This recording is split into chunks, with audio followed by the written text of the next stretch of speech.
Du stress, des cris, de la joie et quelques larmes, la tant attendue finale de la Gounouillou n'a pas déçu et ça crée un superbe vainqueur.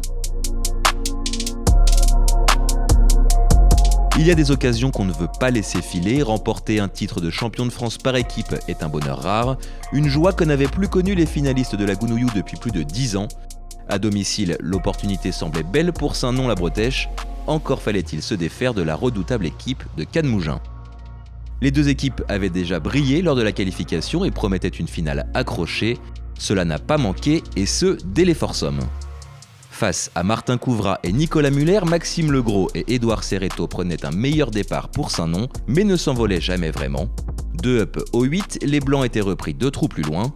Aucune équipe ne se détachait avant le 17, qui souriait à nouveau aux nonnets bretéchois. 1 up au départ du 18, Legros et Serreto ne laissaient pas cette fois filer l'occasion et décrochaient un premier point pour leur équipe sur le dernier green. Le deuxième double était tout aussi accroché, petit avantage tout de même pour Nicolas Bauer et Paul Franquet, 1 up à mi-parcours face à Raphaël Bobolioret et Mathieu Montagne. Mais les Cannois remportaient 3 trous d'affilée du 11 au 13 pour creuser le premier écart du match. Ils ramenaient finalement Mougins à égalité dans cette finale sur le green du 17. Tout restait donc à faire pour les deux équipes avec 3 points à aller chercher dans les 5 simples de l'après-midi.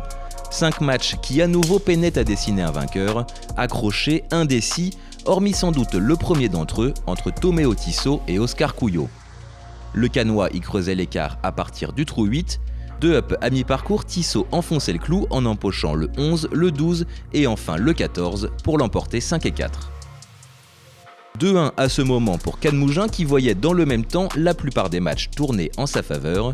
Aucun écart définitif mais un avantage tout de même pour Nicolas Muller, Martin Couvrat et Armand Papaziani dans leur simple.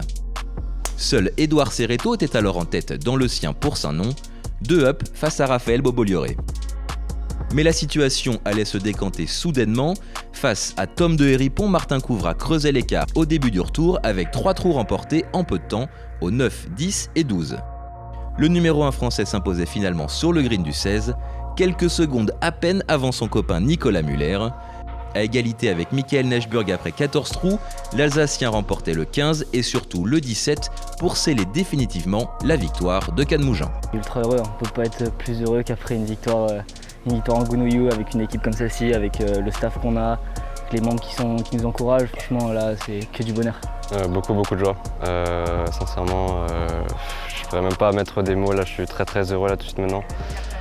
C'était une semaine très longue, très éprouvante, mais il y a tellement de bonheur à la fin de gagner ce trophée. Et non, c'est super. Franchement, la sensation elle est magnifique. De toute façon, les tournois par équipe, ça n'a rien à voir. Une victoire seule, c'est cool. Mais comparé aux émotions qu'on ressent dans des moments comme ça, c'est absolument rien à voir. Là, c'est décuplé. On ne peut pas être plus heureux. On va passer une putain de soirée ensemble, on va bien rigoler. On a passé une semaine de ouf qui se concrétise par une victoire, donc que du bonheur. 12 ans après son seul et unique titre, Cannes-Mougins double donc enfin la mise, une consécration pour un groupe de copains heureux de triompher par équipe dans un sport si souvent individuel.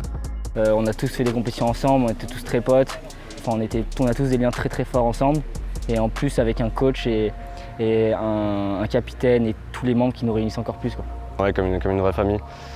C'est marrant mais c'est un peu cette sensation similaire que j'ai eue quand on a remporté d'Europe en 2019 en France, où c'était vraiment une sensation de famille, on est tous unis, il n'y a pas de différence, on s'entend tous bien, on se charrie, on rigole énorme le soir à table, etc. Et non, c'est magnifique, c'est génial de vivre au sein de ce groupe avec ces jeunes, c'est magnifique. Beau vainqueur de la qualification, Saint-Nom-la-Bretèche ressort légitimement déçu de cette édition 2023, disputée à domicile. Comme en 2015, les autres de la semaine se sont inclinés en finale chez eux, mais la jeune équipe du coach Arnaud Verhaeghe s'annonce comme un sérieux client des années à venir. Le groupe est très large parce qu'on a de la chance, on avait 16 garçons, je pense aussi aux autres qui n'ont pas été pris dans l'équipe, il y en avait 8 autres, il y a l'équipe 2 qui joue la finale en ce moment, il y en a un ou deux qui sont restés sur le carreau, donc les garçons on a un groupe très fort, très élargi. Donc oui, évidemment pour les 3-4 ans qui viennent, on est en bonne position, on tirera les enseignements encore une fois de cette semaine et on essaiera de franchir la marche qui nous reste.